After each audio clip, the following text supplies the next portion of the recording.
ಇನ್ನು D K Shivakumar ದೆಹಲಿನಲ್ಲಿದ್ದಾರೆ. D K Shivakumar ಕೂಡ ಹಲವಾರು ಸಂಗತಿಗಳನ್ನು ಹೇಳ್ತಾರೆ.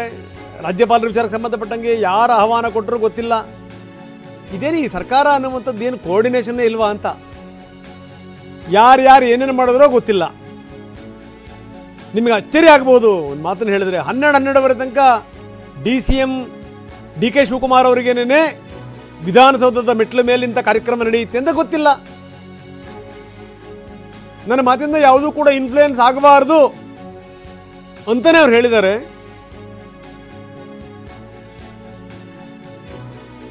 ಏನಿದು ಕತೆ ಇದು? ಹಂಗಾದ್ರೆ ನಮಗೆ ಒಂದು ಪದ್ಧತಿ ಗೊತ್ತಿದೆ ರಾಜ್ಯದಲ್ಲಿ. ಒಂದು ಪದ್ಧತಿ ಗೊತ್ತಿದೆ. ಏನು ಅಂತಂದರೆ, ಈಗ ನೀವು ರಾಷ್ಟ್ರಪತಿಯವ್ರನ್ನ ಏನಾದರೂ ನೀವು ಕರಿಬೇಕು ಅಂತಂತಂದರೆ, ರಾಜ್ಯಪಾಲರನ್ನ ಕರಿಬೇಕು ಅಂತಂದರೆ ಒಂದಷ್ಟು ರೀತಿ ರಿವಾಜುಗಳು, ನೀತಿ ನಿಯಮಾವಳಿಗಳು ಇರ್ತವೆ. ಇವ್ರು ಬಂದು ಬೇರೆಯವ್ರನ್ನ ಕಾಯೋದಲ್ಲ, ರಾಜ್ಯಪಾಲರನ್ನ ಕರ್ಕೊಂಬಂದು ಕೂಡಿಸಿ ಆಟಗಾರರಿಗೆ ಕಾಯ್ತಾ ಇದ್ದಾರೆ ರಾಜ್ಯಪಾಲರು. ಎಂಥ ಅವಮಾನ ರೀ ಇದು, ಎಂಥ ಅವಮಾನ ಇದು. ಬನ್ನಿ ಡಿ ಕೆ ಇದಕ್ಕೆ ಸಂಬಂಧಪಟ್ಟಾಗ ಏನು ಹೇಳ್ತಾರೆ ನೋಡೋಣ. ರಾಜ್ಯಪಾಲರಿಗೆ ಆಹ್ವಾನ ಕೊಟ್ಟಿದ್ದು ಯಾರು ಅನ್ನುವಂಥದ್ದು ಸಾಕಷ್ಟು ಚರ್ಚೆ ಆಗ್ತಾ ಇದೆ. ಅದಕ್ಕೆ ಸರ್ಕಾರ ಒಂದು ಕ್ಲಾರಿಟಿ ಕೊಡಬೇಕು ಅನ್ನುವಂಥದ್ದು. ನೋಡಪ್ಪ, ನೀವು ರಾಜ್ಯಪಾಲರನ್ನು ಕೇಳಬೇಕು, ನನಗೆ ಕೇಳೋದು ಏನು ಹೇಳ್ತದೆ ಸರ್? ಗೋವಿಂದ ರಾಜು ಅವರು ಆಹ್ವಾನ ಕೊಟ್ಟಿದ್ರ? ನನಗೆ ಗೊತ್ತಿಲ್ಲ, ಅದೆಲ್ಲ ನನಗೇನು ಗೊತ್ತಿಲ್ಲ. ಎಲ್ಲಕ್ಕೆ ಇದನ್ನು ಪುನಃ ಅವರ ಆಯೋಗ ಎನ್ಕ್ವೈರಿ ಮಾಡ್ತಾ ಇದೆ. ನನ್ನ ಮಾತುಗಳಿಂದ ಯಾವುದೂ ಇನ್ಫ್ಲೂಯೆನ್ಸ್ ಆಗಬಾರ್ದು. ಸರ್, ಈಗ ರಾಜ್ಯಪಾಲರ ಕಡೆಯಿಂದನೂ ಕೂಡ ಯಾವುದೇ ರೀತಿಯಾದಂಥ ಫೀಡ್ಬ್ಯಾಕ್ ಬಂದಿಲ್ಲ. ಹಾಗಾಗಿ ಇದು ಪ್ರಶ್ನೆಯಾಗಿ ಉಳಿಯುತ್ತೆ. ಸರ್ಕಾರ ಆಹ್ವಾನ ಕೊಟ್ಟಿದ್ರೆ ಅದ್ರ ಬಗ್ಗೆ ಸ್ಪಷ್ಟನೆ ಕೊಡಬೇಕು ಅನ್ನುವಂಥದ್ದು ಒತ್ತಾಯ ಸರ್. ನೀವು ರಾಜ್ಯಪಾಲರ ಭೇಟಿ ಮಾಡಿ. ಹೈಕಮಾಂಡ್ ಭೇಟಿ ಏನಾದರೂ ಮಾಡಿದ್ರೆ ವರದಿ ಕೊಡಂತ ಐ ಥಿಂಕ್ ಈ ಸತಿ ಕಷ್ಟ ಆಗ್ಬೋದು. ಯಾಕೆ ನಂಗೆ ನಾಳೆ ತಿರ್ಗಾ ಎತ್ತಿ ನೋಡೋದು ಮೀಟಿಂಗ್ ಇದೆ. ಚೀಫ್ ಮಿನಿಸ್ಟ್ರು ನಾಳೆ ಮೀಟಿಂಗ್ 2-3 ಸತಿ ಪೋಸ್ಟ್ಪೋನ್ ಮಾಡಿದ್ರು, ಅದಕ್ಕೆ ವಾಪಸ್ ಹೋಗ್ತಾ ಇದ್ದೀನಿ. 18ನೇ ತಾರೀಕು ತಿರ್ಗಾ ನಾನು ಇರಿಗೇಷನ್ ಮಿನಿಸ್ಟ್ರು ಈ ನಮ್ಮ ಕೃಷ್ಣ ಅವಾರ್ಡ್ ಇದೆಯಲ್ಲ, ಅವಾರ್ಡ್ ಬಗ್ಗೆ ನಾನು ಎಲ್ಲ MP ಗಳಿಗೆ ಪ್ರೈಮ್ ಮಿನಿಸ್ಟರ್ನ ಇರಿಗೇಷನ್ ಮಿನಿಸ್ಟರ್ ಭೇಟಿ ಮಾಡೋಣ ಅಂತ ಹೇಳಿದ್ದೆ. ಅದ್ರ ಬಗ್ಗೆ ಈಗಾಗಲೇ ಅವರೊಂದು ಮೀಟಿಂಗ್ ಕರೆದಿದ್ದಾರೆ. ಅದಕ್ಕೆ 18ನೇ ತಾರೀಕು ಬರ್ತೀನಿ. 12ನೇ ತಾರೀಕು ಮಾತಾಡಿದ್ರೆ ಬಣ್ಣಗೇಡು ಗೊತ್ತಿದೆ ನಾಯಕರಿಗೆ. ಹಾಗಾಗಿ ಕೆಲ ನಾಯಕರು ತುಟಿಕ್ ಪಿಟಿಕ್ ಅಂತಿಲ್ಲ.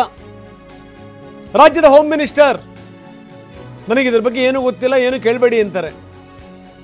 ಹೈಕಮಾಂಡ್ ನಾಯಕರು ನನಗೆ ಕರೆ ಮಾಡಿದ್ರು, ಮಾತಾಡಿದ್ದೀನಿ. ಈ ವಿಚಾರದ ಬಗ್ಗೆ ನಾನು ಇನ್ನೂ ಪ್ರತಿಕ್ರಿಯೆ ಕೊಡಲ್ಲ. ನಮ್ಮ ಮಾಹಿತಿಯನ್ನು ತನಿಖಾ ಸಂಸ್ಥೆಗಳಿಗೆ ಕೊಡ್ತೀವಿ. ಏನು ಮಾಡ್ತವೆ ತನಿಖಾ ಸಂಸ್ಥೆಗಳು?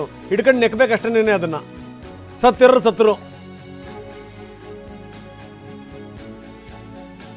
ತಮ್ಮ ಕೈಗೆ ಅಂಟಿರುವಂಥ ಕಪ್ಪನ್ನು ಇನ್ಯಾರ್ದೋ ಇದಕ್ಕೆ ಬೆಳೆದು ಬಿಟ್ರಪ್ಪ ಪೊಲೀಸರಿಗೆ. ಮುಗಿತು ಕತೆ. ಹೋಮ್ ಮಿನಿಸ್ಟರ್ ಹೇಳ್ತಾರೆ ನಾನು ಏನೂ ಮಾತಾಡಲ್ಲ ಅಂತ. ಹೇಳಿದ್ನಲ್ಲ, ಅದೆಲ್ಲ ನಮ್ಮ ಹತ್ರ ಎಲ್ಲವನ್ನೂ ಕೂಡ ಮಾಹಿತಿಯನ್ನು ನಾವು ನಮ್ಮ ತನಿಖಾ ಸಂಸ್ಥೆಗೆ ಕೊಡ್ತೇವೆ. ಅವ್ರು ಏನೇನು ಪ್ರಶ್ನೆಗಳು ಕೇಳ್ತಾರೆ, ಏನೆಲ್ಲ ಅವ್ರಿಗೆ ಮಾಹಿತಿ ಬೇಕಾಗ್ತದೆ, ಅದನ್ನೆಲ್ಲ ನಾವು ಕೊಡ್ತೇವೆ. ಅವರು ಅಲ್ಟಿಮೇಟ್ಲಿ ನೋಡಿ, ನಾನು ಹೇಳೋದಿಷ್ಟೇ, ನಾನೇನು ಕೂಡ ಇವತ್ತು ಹೇಳೋದಿಲ್ಲ. ಅದನ್ನೇನಾದರೂ ಇದ್ರೆ ತನಿಖೆ ಆದ ಮೇಲೆ ಅಥವಾ ತನಿಖೆಯಲ್ಲಿ ಏನಾದರೂ ನಮ್ಮನ್ನು ಕೇಳಿದರೆ ಅದಕ್ಕೆ ಅವ್ರಿಗೆ ಹೇಳ್ತೀವಿ. ಈಗ ನಾನು ಏನಾದರೂ ಹೇಳಿದರೆ ಅದು ತನಿಖೆ ಅದಕ್ಕೆ ಬೇರೆ ಕಡೆ ಹೋಗೋ ಸಾಧ್ಯತೆ ಇರ್ತದೆ. ಡೆಲ್ಲಿಗೂ ಯಾರು ಕರೆದಿಲ್ಲ. ಅವರು ನಮ್ಮ ಹೈಕಮಾಂಡ್ನವರು ಕೇಳ್ತಾರೆ ದೂರವಾಣಿ ಮೂಲಕ ಏನಾಗಿದೆ ಏನು ಅಂತೆಲ್ಲ, ಅದೆಲ್ಲ ಮಾಹಿತಿಗಳು ಕೊಟ್ಟಿರ್ತೀವಿ. ಅವರು ಯಾವುದು ನನಗೆ ಇಲ್ಲಿ ತನಕ ಕರೆದೂ ಇಲ್ಲ, ಡೆಲ್ಲಿಗೂ ಕರೆದಿಲ್ಲ, ಬೊಂಬಾಯಿಗೂ ಕರೆದಿಲ್ಲ. ಫೋನಲ್ಲಿ ಕೇಳಿದ್ರೆ ಸರ್ ಹೈಕಮಾಂಡ್? ಅಲ್ಲ, ನಾನು ಫೋನಲ್ಲಿ ಮಾತಾಡ್ತಾ ಇರ್ತಾರಲ್ಲ, ನಮ್ಮ ಜನರಲ್ ಸೆಕ್ರೆಟರಿಗಳು ಮಾತಾಡ್ತಿರ್ತಾರೆ, ನಮ್ಮ ಹೆಡ್ ಕ್ವಾರ್ಟರ್ಸಲ್ಲಿ ಇರ್ತಕ್ಕಂಥವ್ರು ಮಾತಾಡ್ತಿರ್ತಾರೆ. ಅವ್ರಿಗೂ ಆತಂಕ ಇರುತ್ತಲ್ಲ, ನಮ್ಮ ಪಕ್ಷ ಯಾವ ಥರ ಆಡಳಿತ ಮಾಡುತ್ತೆ ಅನ್ನೋದ್ರ ಬಗ್ಗೆ ಅವ್ರಿಗೂ ಆತಂಕ ಇರುತ್ತೆ. ಆವಾಗ ಕೇಳ್ತಾರೆ, ಮುಖ್ಯಮಂತ್ರಿಗಳಿಗೆ ಕೇಳ್ತಾರೆ, ಉಪಮುಖ್ಯಮಂತ್ರಿಗಳು, ಅಧ್ಯಕ್ಷರು ಅವ್ರಿಗೆ ಕೇಳ್ತಾರೆ, ನಮಗೆ ಕೇಳ್ತಾರೆ, ಮಾಹಿತಿಗಳು ತೊಗೊಳ್ತಾ ಇರ್ತಾರೆ.